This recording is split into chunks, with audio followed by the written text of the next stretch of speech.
Suis ton cœur. Bienvenue dans les sucreries du monde moderne.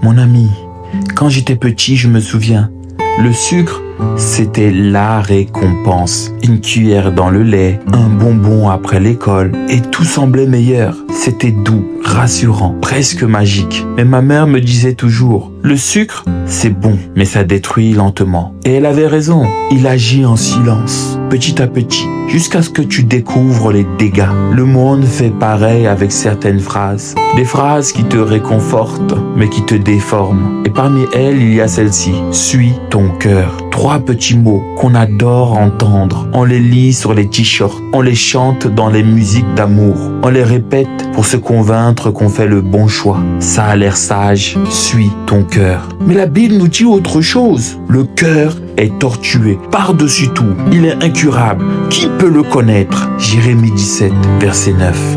Le cœur, c'est comme un ballon de rugby. Tu ne sais jamais comment il va rebondir. Un jour, il te pousse vers la lumière. Le lendemain, vers le précipice. Il te fait sourire le matin et pleurer le soir. Le cœur, c'est cette voix qui te dit « Je le sens bien, cette relation est la bonne ». Et 6 mois plus tard, tu réalises que tu as perdu ta paix. C'est le battement qui te pousse à accepter un job bien payé, mais que ton âme t'avait murmuré « Ce n'est pas ta place ». C'est cette émotion qui te dit « Je n'ai plus envie de prier aujourd'hui », alors que c'est justement ce jour-là que Dieu voulait te parler. Mon ami, la Bible nous dit « Car je ne fais pas le bien que je veux et je fais le mal que je ne veux pas faire ». Voilà le combat du cœur humain. Il veut bien faire, mais il est instable. Il cherche la paix, mais souvent dans les mauvais endroits. Sans Dieu, il devient son propre labyrinthe. Le monde te dit « Suis ton cœur », mais Dieu te dit « Confie-le-moi ». Dans Proverbe 3, verset 5, la Bible nous dit « Confie-toi en l'Éternel de tout ton cœur et ne t'appuie pas sur ta propre intelligence. » Parce que ton cœur n'a pas besoin d'être suivi, il a besoin d'être dirigé. Et Dieu seul sait où il doit aller. Le monde veut t'apprendre à écouter ton cœur. Dieu veut t'apprendre à le guérir. Parce qu'un cœur guéri n'est plus ton guide. Il devient le temple où Dieu habite. Le sucre du monde te dit « Fais confiance à ton cœur ». Mais la vérité de Dieu dit « Fais confiance à Dieu ».